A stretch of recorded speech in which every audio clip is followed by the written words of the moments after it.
아멘. 오직 의인은 믿음으로 제목으로 하나님의 말씀 듣겠습니다. 오늘은 로마서 말씀입니다. 로마서 말씀을 전하게 되어서 저는 가슴이 뜁니다. 그러나 한편으로는 이 방대한 말씀을 온전히 잘 전할 수 있을까 고민도 큽니다. 물론 하나님께서 친히 말씀하실 터이니 저는 믿고 순종만 합니다만은 오늘 말씀을 듣는 우리 모두에게 이 로마서를 통해서 큰 은혜가 있기를 축복합니다. 로마서를 성경의 조직 신학이라고 합니다. 신학을 크게 5 부류로 분류할 수 있는데 그것은 성경신학, 역사신학, 실천신학, 영성신학, 그리고 조직신학 이렇게 대별해서 나누어 볼 수 있습니다. 조직신학이라 하면 예를 들면 이렇습니다. 신론, 하나님은 어떤 분이신가? 기독론, 예수 그리스도는 누구신가? 인간론, 인간은 어떤 존재인가? 성령론, 성령 하나님은 어떤 분이신가?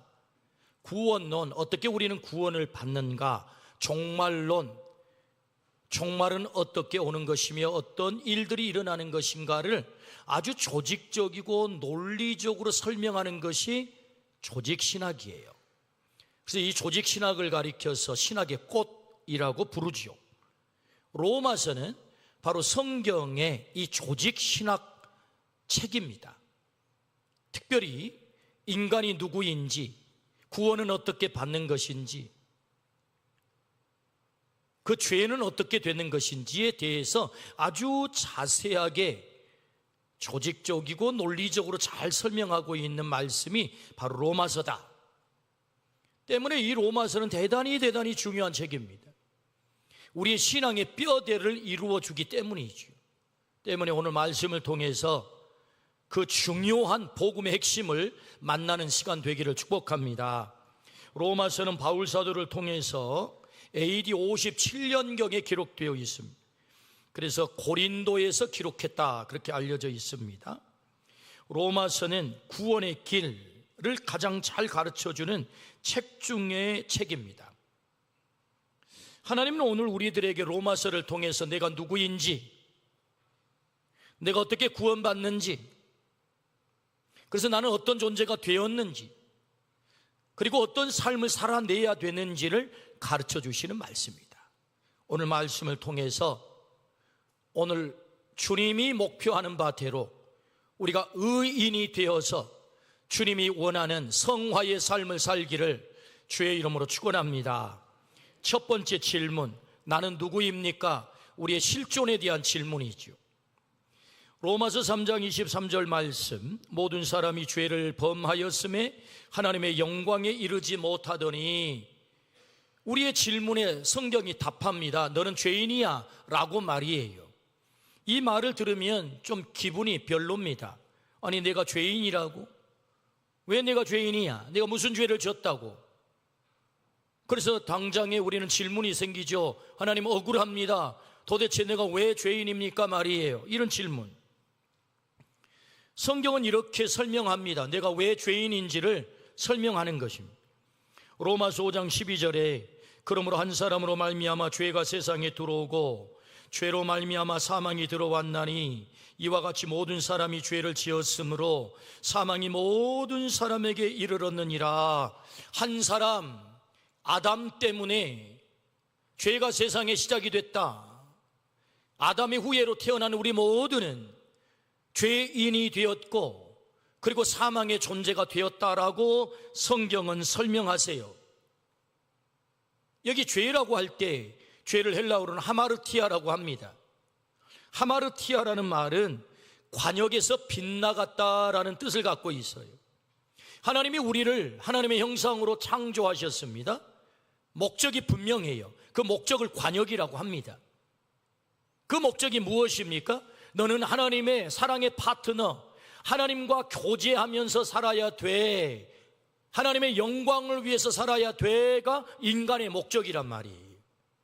그게 관역이라고요. 근데 그 관역에서 벗어났다고요. 그것이 하마르티아. 하나님이 창조하신 목적을 잃어버렸다는 것입니다. 목적에서 벗어났다는 거예요. 그리고 하나님을 섬기는 대신에 자기가 자기를 섬기는 거예요. 어느 날 사단이 최초의 인간 아담과 하와에게 나타나, 야, 뭐 하나님 섬기며 살 필요가 뭐 있어? 네가 하나님 되어 살면 좋잖아 라고 유혹을 하죠. 그래서 이 유혹을 들은 아담과 하와가 그럴듯해요. 맞아, 내가 하나님 섬기며 살 이유가 뭐 있어? 내가 하나님 되어 살면 되는 거지. 내가 하나님 되면 되는 거지. 그래서 결국 하나님께서 먹지 말라라고 하는 선악과를 먹고 말죠. 목적이 어디 있죠? 하나님 되겠다고. 그래서 결국은 하나님의 말씀을 거역한 이 불순종이 하나님과의 관계가 깨뜨려졌단 말이죠. 관계가 파괴된 것입니다. 그래서 죄가 무엇입니까? 관역에서 빗나간 것입니다. 하나님이 창조하신 목적대로 살지 아니하고 자기가 하나님 되어서 살겠다고 하는 이 목적, 그것이 결국 관역에서 빗나갔다. 그것이 죄다. 불순종이 죄다. 죄의 뿌리가 되는 죄가 불순종임을 성경은 말씀합니다. 이 불순종이 결국 하나님과의 관계를 파괴시켰다 말씀하지. 그래서 우리는 목적을 상실했습니다. 하나님을 떠나게 되었습니다. 하나님과 관계가 파괴되자 죄인된 인간에게 나타난 증상이 있어요. 로마서 1장에서 그걸 잘 열거하고 있습니다. 로마서 1장 28절에서 32절 말씀이 좀 깁니다만은 23가지에 나타난 증상을 여러분 보십시오. 또한 그들이 마음에 하나님 두기를 싫어하며 하나님을 떠났단 말이에요. 그래서 하나님 두기를 싫어해요. 관역에서 빗나간 인간, 죄인된 인간 특징이 뭐예요? 하나님 두기를 싫어한다. 마음속에 어떤 일이 벌어져요? 하나님께서 그들을 그 상실한 마음에 내버려 두사 합당하지 못한 일을 하게 하셨으니 곧 모든 불의, 추악, 탐욕, 악의가 가득한 자요, 시기, 살인, 분쟁, 사기, 악독이 가득한 자요, 수군수군한 자요, 비방하는 자요, 하나님께서 미워하시는 자요, 능욕하는 자요, 교만한 자요, 자랑하는 자요, 악을 도모하는 자요, 부모를 거역하는 자요, 우매한 자요, 배약하는 자요, 무정한 자요, 무자비한 자라. 그들이 이 같은 일을 행하는 자는 사형에 해당한다고 하나님께서 정하심을 알고도 자기들만 행할 뿐 아니라 또한 그런 일을 행하는 자들을 옳다 하느니라. 하나님 떠난 관역에서 빗나간 자들에 나타나는 증상. 그런데 여러분, 이 23가지의 증상이 아담에게만 있는 게 아니라 오늘 우리에게도 있다는 거예요. 우리 안에 이 모습이 고스란히 있다는 것입니다. 한 사람 아담의 후예로 태어난 모든 사람은 죄를 지었다라고 성경은 진단합니다. 그래서 성경은 죄의 유전성을 말해요. 죄가 유전이 되어 아담의 후예로 태어난 모든 사람의 그 속에는 죄의 본성, 타락한 죄의 본성이 들어있다. 타락한 죄의 본성. 4살, 2살 된 손녀가 집에 와가지고 어느 날 막 우는 거예요. 왜 울어? 그랬더니 언니가 장난감 뺏어간다는 거예요. 언니는 말합니다. 언니가 장난감을 먼저 찜했는데 동생이 자꾸 귀찮게, 그게 싸움박질이 벌어져가지고 막 같이 우는 것입니다. 가르치지 않았는데 싸워요. 가르치지 않았는데 욕심을 부려요. 가르치지 않았는데 거짓말을 합니다. 이게 뭐죠? 타락한 본성이 우리 속에 들어있는 증거이죠. 그래서 결국 아담의 후예로 태어난 우리 모두에게는 죄가 유전되어, 그걸 원죄라고 합니다. 원죄, 오리지널 신. 그래서 우리는 모두가 원죄를 가진 죄인이다 라고 성경은 말씀을 하세요. 하나님은 죄인된 인간에게 어떤 처방을 하십니까? 로마서 1장 18절, 같이 한번 읽습니다. 시작. 하나님의 진노가 불의로 진리를 막는 사람들의 모든 경건하지 않음과 불의에 대하여 하늘로부터 나타나나니 하나님의 진노가 하늘로부터 떨어졌다라고 말씀하십니다. 이것이 하나님의 처방이죠. 그러면 그 진노의 구체적인 결과가 뭐예요? 로마서 6장 23절, 죄의 삭은 사망이요. 구체적 하나님의 진노는 사망이라고 말씀을 하세요. 여기 사망은 인간이 당하는 총체적 불행의 단어입니다. 더 나아가서는 이 사망이라고 하는 단어는 둘째 사망을 말씀하죠. 우리는 육의 생물학적 죽음, 모두가 죽습니다. 근데 이 사망에서 끝나는 것이 아니고 성경의 요한계시록 20장에 보니 불과 유황으로 타는 못, 불못에 던져지는 지옥행, 그걸 가리켜 둘째 사망이라고 말씀하세요. 그러니까 죄인된 그들에게 하나님의 진노가 떨어졌는데 그 진노의 구체적인 처벌이 무엇입니까? 사망이다. 그 사망은 곧 둘째 사망, 불과 유황불에 떨어지는 둘째 사망, 지옥행을 말하는 거지요. 결국은 우리는 사망의 존재가 되었음을 성경은 우리에게 분명하게 가르쳐 줍니다. 그러므로 다시 말씀을 정리해 보면 이렇습니다. 로마서 1장부터 5장에서 가르쳐 주시는 하나님의 말씀, 내가 누구입니까? 너는 죄인이야. 하나님의 진노 아래에 있는 자야. 그 진노의 결과가 너는 사망의 존재가 되었어 라고 말씀을 하는 거죠. 그렇습니다. 우리는 인정하기 싫어도 우리 안에 타락한 본성이 들어있는 우리는 죄인입니다. 결국은 하나님의 진노 아래 있게 된 자들이죠. 그래서 결국 그 하나님의 형벌로 사망의 존재가 되었다. 이것이 나 자신이다, 우리의 실존이다라고 성경은 말씀하세요. 그러므로 사망의 존재된 우리에게 가장 큰 과제가 생겼습니다. 숙제, 그것이 뭐예요? 사망을 해결하는 거죠. 사망의 존재가 된 우리들에게 가장 큰 과제는 사망을 해결하는 거예요. 이 엄중하고 이 심각함을 깨달았던 바울 사도는 로마서 7장 24절에 이렇게 탄식합니다. 자, 함께 탄식하겠습니다. 시작. 오라, 나는 공고한 사람이로다. 이 사망의 몸에서 누가 나를 건져내랴. 할렐루야. 그렇습니다. 우리는 반드시 구원이 절대적으로 필요한 존재임을 성경은 말씀하죠. 나는 누구입니까? 구원이 필요한 존재다. 사망을 해결받아야 될 존재다라고 성경은 말씀하세요. 그 구원의 길을 우리 주님은 오늘 성경에서 명확하게 가르쳐 주세요. 이 구원의 문제를 해결받은 사람을 성경은 의인이라고 합니다. 의인. 사망의 문제를 해결한 사람이 의인이다. 그러므로 여러분, 오늘 말씀을 통해서 사망의 문제를 해결하고 의인의 길을 걷는 이 복을 우리 모두가 누리기를 주의 이름으로 축원합니다. 그렇다면 여러분, 두 번째 질문이 생기죠. 그렇다면 어떻게 내가 의인 될 수 있겠습니까? 첫 번째는 의인 되는 길, 첫 번째입니다. 복음을 믿을 때입니다. 복음을 믿을 때이다. 복음을 믿으면 우리가 의인이 된다라고 가르쳐 주세요. 복음을 헬라어로는 유앙겔리온이라고 합니다. 그 뜻은 기쁜 소식이라는 뜻이죠. 무엇이 복음일까요? 우리 인류에게 최대의 적인 이 사망, 죄의 문제를 해결하는 거죠. 그 사망의 문제가 해결되어 우리가 저 지옥행을 당하지 않고 영원한 하나님의 나라로 갈 수 있다고 한다면 그것이야말로 우리에게 가장 기쁜 소식 아니겠습니까?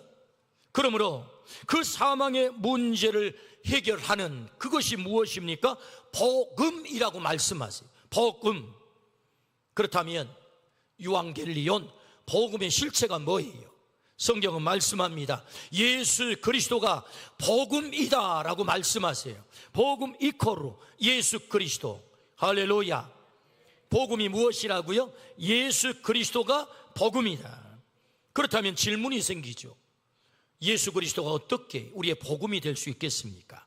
로마서 3장 20절에서 22절입니다. 예수님이 어떻게 복음일 수 있는가? 이 말은 예수님이 어떻게 우리의 사망의 문제를 해결할 수 있는가, 죄를 해결할 수 있는가의 질문이죠. 로마서 3장 20절에서 22절입니다. 그러므로 율법의 행위로 그의 앞에 의롭다 하심을 얻을 육체가 없나니 율법으로는 죄를 깨달음이니라. 이제는 율법 외에 하나님의 한 의가 나타났으니 율법과 선지자들에게 증거를 받은 것이라. 곧 예수 그리스도를 믿음으로 말미암아 모든 믿는 자에게 미치는 하나님의 의인이 차별이 없느니라. 할렐루야. 오늘 이 말씀을 보면 사람들은 발버둥을 쳤대요. 내가 어떻게 하면 의로워질 수 있지? 내가 어떻게 의인이 될 수 있지? 그래서 율법의 행위로 내가 의로워질 수 있나? 발버둥을 쳤다는 것입니다. 도덕적 삶을 살아서, 깨끗한 삶을 살아서 내가 의로워질 수 있나? 아니면 종교적 여러 행위를 통해서 내가 의로워질 수 있나라고 몸부림을 쳤대요. 그런데 몸부림치면 칠수록 나는 죄인이야, 이 죄의 문제를 나는 스스로 해결할 수 없어, 사망의 문제를 해결할 수 없어 라고 확인하게 됐다는 것입니다. 때문에 하나님께서 한 방법을 택하셨어요. 그것이 무엇입니까? 한 의 되시는 예수 그리스도를 이 땅에 보내주신 줄로 믿습니다. 의로 그의 아들 예수 그리스도를 이 땅에 보내주셔서 예수 그리스도를 믿음으로 믿는 자가 그 의를 덧입어서 의인이 되게 하셨다. 할렐루야. 의인의 길을 하나님이 여셨다는 거지요. 어떻게요? 한 의로 오신 그분이 나의 죄를 해결하고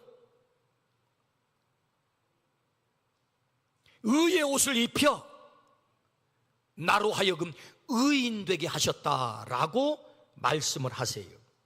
로마서 3장 24절입니다. 그리스도 예수 안에 있는 속량으로 말미암아 하나님의 은혜로 값없이 의롭다 하심을 얻은 자 되었느니라. 할렐루야. 하나님께서 우리의 죄를 속량하셨대요. 속량했다는 말은 대신 값을 지불했다, 그런 말이죠. 나는 죄값을 지불할 만한 능력이 없어요. 그런데 하나님께서 한 의 예수 그리스도를 이 땅에 보내 십자가에 매달아 보혈의 피를 흘리게 하심으로 우리의 죄를 대속하셔서 속량 대가를 지불하셨다. 할렐루야. 주님이 그래서 십자가에 달려 마지막 돌아가시면서 하신 말씀, 테텔레스타이, 값을 다 지불했습니다. 누가? 예수 그리스도가 우리의 죄값을 지불하심으로 성경이 뭐라고 말씀하세요? 하나님의 은혜로 값없이 의롭다 하심을 얻은 자 되었느니라. 할렐루야. 아멘. 하나님이 나에게 보혈의 옷을 입히셨다는 거예요. 이 보혈의 옷은 의의 옷입니다. 의의 옷을 입히시고 내 안에 죄가 들어있지만 로마서 3장 25절에 나는 너의 죄를 간과하겠다 그래서 간과라는 말은 보아 넘기겠다, 문제 삼지 않겠다. 무엇 때문에? 내 아들의 보혈의 옷을 입고 있기 때문에 나는 너를 칭의, 의롭다 인칠 거야. 할렐루야. 하나님께서 우리를 그 아들 때문에 의롭다 인쳐주신 줄로 믿습니다. 이걸 가리켜 우리는 칭의라고 해요. 너는 의로워졌어, 그래서 너는 의인이 된 거야 라는 말씀이지.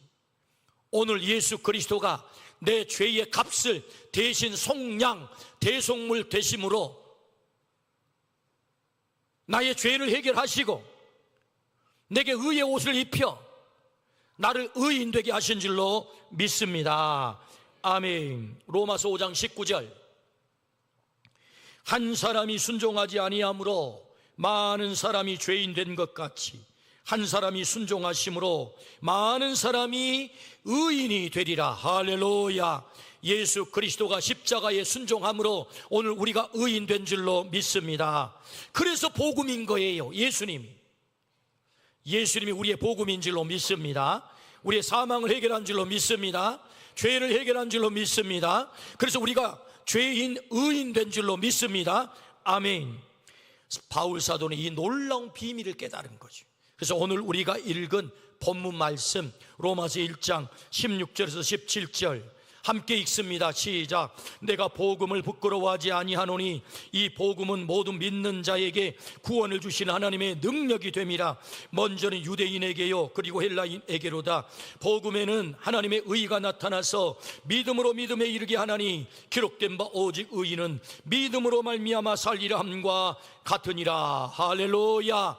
복음이신 예수 그리스도를 믿을 때 내가 의인이 된다라고 정확하게 의인되는 길을 가르쳐 주세요.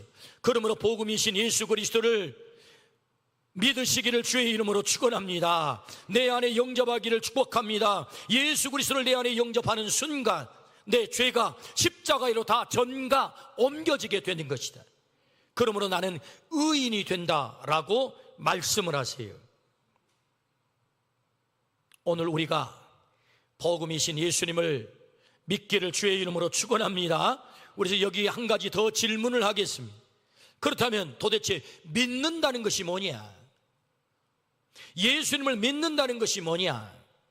로마서 10장 9절에서 10절입니다. 네가 만일 네 입으로 예수를 주로 시인하며 또 하나님께서 그를 죽은 자 가운데서 살리신 것을 네 마음에 믿으면 구원을 받으리라. 사람이 마음으로 믿어 의에 이르고 입으로 시인하여 구원에 이르느니라. 아멘. 믿음을 우리에게 가르쳐 주시는데 믿음은 첫 번째 믿음의 대상이 중요하다. 예수 그리스도를 믿는 것이다. 아멘. 그렇다면 예수 그리스도의 뭘 믿는다는 말입니까? 그분이 날 위해 십자가의 죽으심과 내 생명 보증을 위하여 부활하심을 믿는 거다. 십자가와 부활을 믿는 거다. 세 번째는 그분을 나의 주인으로 모셔드리는 것이다. 주인 바꾸기를 하는 것이다. 그것이 믿음이다. 그러므로 여러분 믿음이 무엇입니까? 믿음이란 예수 그리스도를 믿는 것이고 그 예수 그리스도의 십자가와 부활을 믿는 것이고 여러분 십자가와 부활은 팩트예요. 사실이라고요. 꾸며낸 얘기가 아니라고요. 그분이 2000년 전에 십자가에 매달려 돌아가시고 3일 만에 부활하신 이 사실을 믿기를 주의 이름으로 축원합니다. 믿는다고 해서는 이 지적 동의를 하는 거예요. 지적 동의. 그리고 내가 의지적 동의를 하는 거죠. 믿음은 의지적 동의를 하는 거다. 그 의지적 동의가 뭐예요? 예수님이 나의 주인 되십니다. 이걸 고백하는 거죠. 그래서 오늘 성경은 말씀하죠. 예수를 주로 시인하며 예수님을 시인하기를 주의 이름으로 축원합니다. 입으로 믿는다고 고백하라는 것입니다. 그리고 예수님이 주인됨을 고백하라는 거예요. 이것이 믿음이다 라고 가르쳐 주세요. 그러므로 우리 모두가 지적 동의, 정서적인 동의, 그리고 의지적으로 예수님이 나의 주 되십니다. 이 고백을 통하여서 오늘 우리가 의인 되기를 주의 이름으로 축원합니다. 이 예수님을 믿을 때 우리가 의인이 된다라고 말씀을 하세요. 그러므로 예수님 믿으십니까? 나의 주인으로 믿으십니까? 예수님이 나의 죄를 속량하심을 믿으십니까? 아멘 했다면 우리가 의인 된 줄로 믿습니다. 성경이 그렇게 약속하신다고. 이것이 첫 번째 우리가 의인 되는 길이에요. 그런데 두 번째 길이 있어요.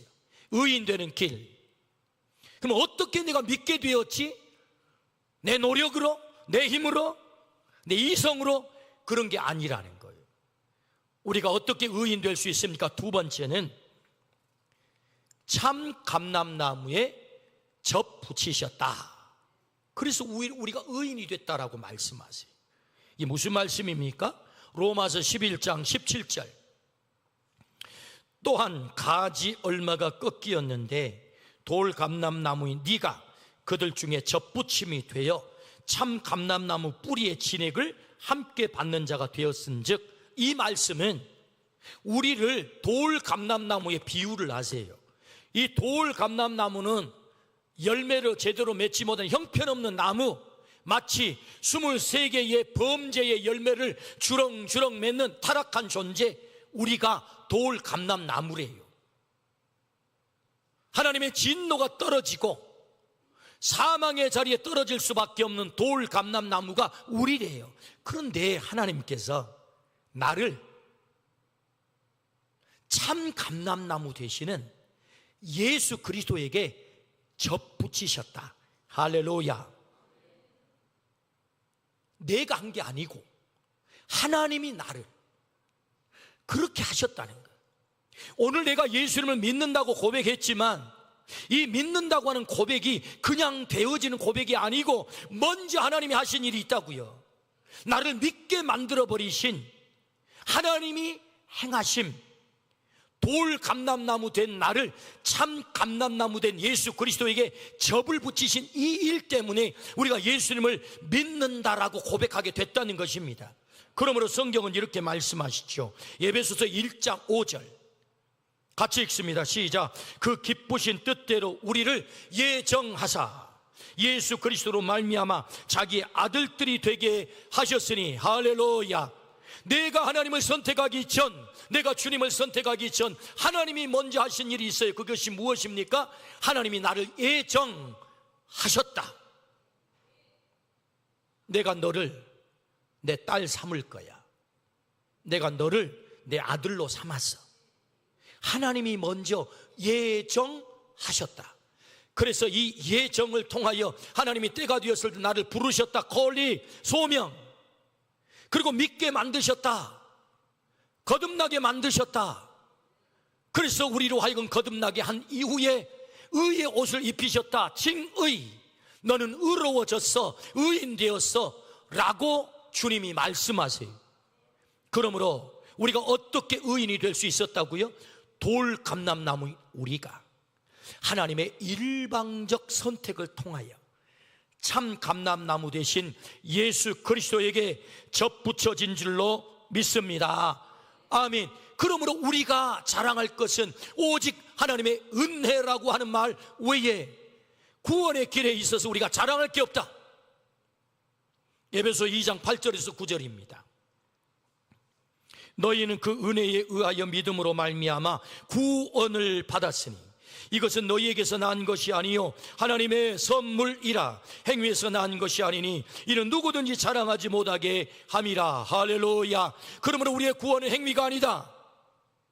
하나님의 선물이다. 은혜로 주어지는 선물. 하나님이 나를 택하셔서 참 감람나무 되신 예수 그리스도에게 접붙이심으로 그 은혜로 내가 의인이 된 줄로 믿습니다. 구원받은 줄로 믿습니다. 아멘. 그렇습니다. 우리가 어떻게 의인이 되느냐고요? 하나님께서 나를 의인 되게 하신 거예요. 오늘 우리가 주의 전 성전에 우리가 여기 앉아있는 이 앉아있음이 그냥 우연히 이렇게 된 게 아니고 하나님이 날 택하여 불러주신 줄로 믿습니다. 아멘. 그래서 우리가 의인이 됐다. 그 의인을 향하여 하나님이 약속하세요. 로마서 8장 35절 같이 읽습니다. 시작. 누가 우리를 그리스도의 사랑에서 끊으리요? 환난이나 곤고나 박해나 기근이나 적신이나 위험이나 칼이라. 의인된 우리를 세상에 어떤 것도 끊을 수 없다라고 약속하세요. 이 하나님의 사랑을 믿기를 축복합니다. 우리의 구원은 절대로 취소되지 않는다. 우리의 의인된 길은 절대로 포기되지 않는다. 할렐루야. 반드시 우리를 구원하셔서 의인의 길을 걷게 만드신다. 하나님의 사랑에서 끊을 수 없다라고 약속하셨어요. 이 약속이 우리의 약속이 됨을 믿으시기를 주의 이름으로 축원합니다. 아멘. 이제 의인된 우리에게 하나님이 말씀하세요. 그것이 로마서 12장부터 나오는 이후의 말씀이 뭘 주문하십니까? 성화의 삶을 살라 라고 주문하세요. 너 의인 됐다, 내 아들 됐다, 내 딸 되어서 너 아무렇게 살 수 없어. 성화, sanctification, 그 거룩한 삶을 살아야 되는 거야 라고 말씀을 하세요. 로마서 12장 1절입니다. 그러므로 형제들아, 내가 하나님의 모든 자비하심으로 너희를 권하노니 너희 몸을 하나님이 기뻐하시는 거룩한 산 제물로 드리라. 이는 너희가 드릴 영적 예배니라. 아멘.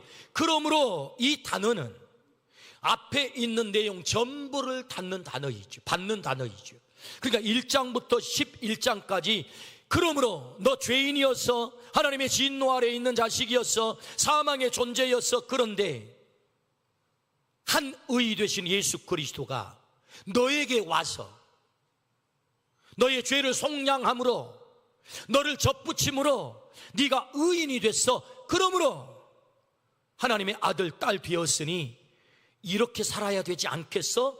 라는 말씀. 이 그러므로 오늘 이 말씀을 순종하기를 주의 이름으로 축원합니다. 그렇다면 여러분, 그러므로 우리가 의인으로서 어떻게 사는 것이 성화라고 말씀하시죠? 오늘 말씀합니다. 거룩한 산 제물, 영적 예배를 드리는 것이 성화의 삶이야 라고 말씀하세요. 거룩한 산 제물, 영적 예배, 그것이 성화의 삶이야. 여러분, 이 성화의 삶을 살기를 주의 이름으로 축원합니다. 그렇다면 여러분, 우리가 어떻게 성화의 삶을 살 수 있을까요? 로마서 12장 2절에 세 가지를 우리에게 말씀하세요. 너희는 이 세대를 본받지 말고 오직 마음을 새롭게 함으로 변화를 받아 하나님의 선하시고 기뻐하시고 온전하신 뜻이 무엇인지 분별하도록 하라. 할렐루야. 이 세대 본받지 마라. 두 번째, 마음을 새롭게 함으로 변화를 받아라. 세 번째, 하나님의 뜻이 무엇인지 분별하여 살라. 이것이 너희가 성화의 삶을 사는 길이야 라고 말씀하세요. 그러므로 여러분, 이 말씀에 순종하기를 축복합니다. 그렇다면 구체적으로 그 성화의 삶이 뭘까요? 12장부터 아주 자세하게 그 성화의 삶을 우리에게 가르쳐 주세요. 다 말할 수는 없고 세 가지만 말씀을 드리면, 첫 번째, 우리가 어떻게 성화의 삶을 살 수 있겠습니까? 사랑하라 라고 말씀하세요. 로마서 12장 9절부터 10절입니다. 사랑에는 거짓이 없나니 악을 미워하고 선에 속하라. 형제를 사랑하여 서로 우애하고 존경하기를 서로 먼저 하며. 할렐루야. 사랑하라. 네가 성화의 삶을 사는 거야 라고 말씀하세요. 사랑은 존경이래요. 오늘 성경 말씀하죠. 서로 우애하고 존경하기를 서로 먼저 하고. 우리 옆에 분 한번 보시겠어요? 한번 보십시오. 이렇게 한번 인사해 주시겠습니까? 제가 존경합니다. 시작. 제가 존경합니다. 어째 존경한다 들으니까 깜짝 놀래나요? 아니, 내가 이런 말을 듣는단 말이. 한 번 더 마음을 담아서 한번 해봅시다. 존경합니다. 사랑은 존경이래요. 성화의 삶은 사랑의 삶인데, 사랑이 뭐냐? 존경이래요. 예비 부부들이 오면 결혼 특강을 하는데 빠뜨리지 않는 말이 딱 하나 있어요. 이제부터는 경어를 쓰십시오. 부부가 연애할 때, 결혼하기 전에 오빠, 동생, 야, 자기야, 야, 뭐 그럴 수 있지요. 근데 여러분, 부부로 살아가는 긴 시간 동안에 우리가 언제 가장 속상합니까? 무시당했을 때.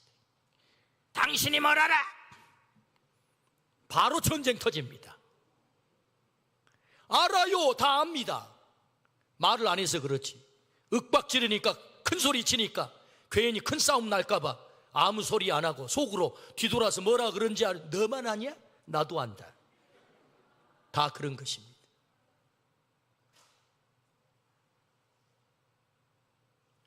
그래서 경어를 써야 돼. 경어. 존경은 말로 표현되는 것입니다. 사랑하래요. 어떻게 해요? 말로부터 우리의 사랑이 시작되기 때문에 존경하는 거다. 존경. 여러분, 존경하기를 주의 이름으로 축원합니다. 에리 프롬은 사랑이란 황홀한 감정이 아닌 훈련과 결단이라고 했습니다. 뭘 훈련하고 결단해야 되는 것입니까? 배려, 책임, 이해, 존경, 그것이 사랑이다. 이 사랑이 우리에게 있기를 축복합니다. 그것이 성화의 삶을 사는 것이라고 성경은 말씀하세요. 로마서 13장 8절에 피차 사랑의 빚 외에는 아무에게든지 아무 빚도 지지 말라. 남을 사랑하는 자는 율법을 다 이루었느니라. 율법의 완성이 사랑이다 라고 말씀하세요. 두 번째, 성화의 삶은 예수로 옷 입어라 라고 말씀하세요. 우리가 어떻게 성화의 삶을 살 수 있습니까? 예수로 옷 입는 거다. 로마서 13장 14절, 오직 주 예수 그리스도로 옷 입고 정욕을 위하여 육신의 일을 도모하지 말라 라고 말씀을 하세요. 이 세대가 어둡습니다. 어떻게 우리가 거룩한 삶을 살 수 있겠습니까? 예수님으로 옷 입으라 라고 성경은 말씀하세요. 예수님으로 옷 입으라는 말은 예수님이 생각하는 것처럼 예수님의 가치관을 가지고 예수님의 삶의 방법대로 예수님의 삶의 목적을 좇아서, 오늘 사람을 만나서 계약을 하는데 예수님 잠깐 저 구석에 좀 숨어 계세요. 내가 괜히 예수님 믿는 자처럼 말하고 내가 예수님 믿는 자로 들통나면 괜히 이 계약하다가 손해볼 수 있으니까 예수님 잠깐 계세요. 아닙니다. 예수님으로 옷 입고 당당하게 누구를 만나든지 무슨 일을 하든지 예수님으로 옷 입고 나 예수 믿는 사람입니다. 그것이 예수님 옷 입는 거죠. 그것이 성화의 삶이래요. 여러분, 예수님으로 옷 입기를 주의 이름으로 축원합니다. 나를 통해 예수님이 드러나기를 축복합니다. 내 삶과 내 언행을 통하여서 나 예수님 믿는 사람이에요 라고 말이에요.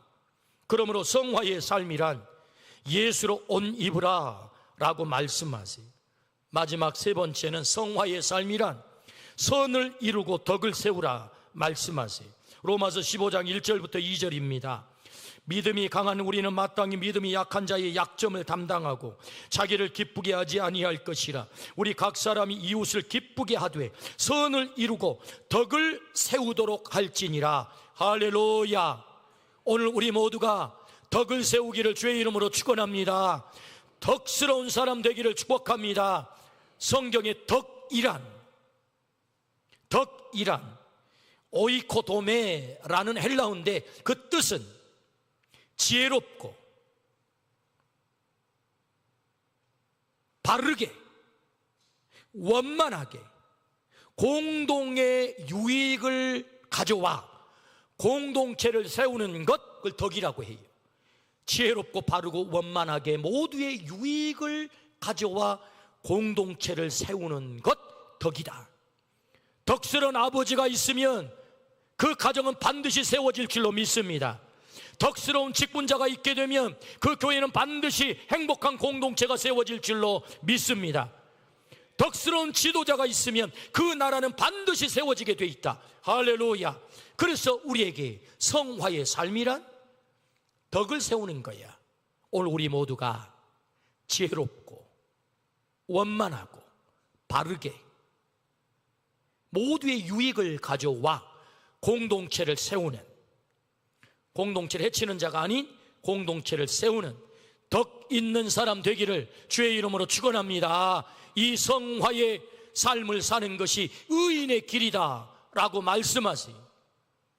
오늘 하나님 로마서를 통해서 너는 죄인이야, 너는 사망의 존재야, 그러므로 반드시 구원이 필요해. 내 의 예수 그리스도를 너에게 보내. 그 예수님으로 말미암아 너의 죄를 해결하고 너의 사망을 해결하여 내가 의인 만들어서 나를 향하여 그렇게 말씀하십니다. 우리는 예수 그리스도로 말미암아 의인된 줄로 믿습니다. 이제는 우리에게 거룩한 삶, 성화의 삶을 살라 말씀하세요.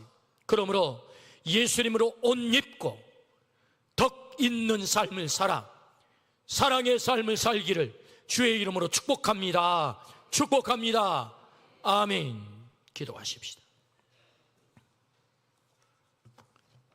죄인된 우리를, 사망에 존재된 우리를 내버려 두지 않으시고 한 의이 되신 예수 그리스도를 이 땅에 보내심으로 십자가에 우리의 죄를 속량하시고 우리를 구원하셔서 의인 삼아 주시니 진심으로 감사합니다. 예수님을 나의 구주로 믿습니다. 예수님을 하나님의 아들로 믿습니다. 예수님을 나의 주로 고백합니다. 주님, 이 믿음을 통하여 나를 의인되게 하셨사오니 이제는 거룩한 삶 살게 하여 주옵소서. 사랑의 사람 되게 하여 주옵소서. 덕 있는 사람 되게 하여 주옵소서. 예수님으로 옷 입고 살게 하여 주옵소서. 감사를 드리올 때 예수 그리스도 이름으로 기도드리옵나이다. 아멘.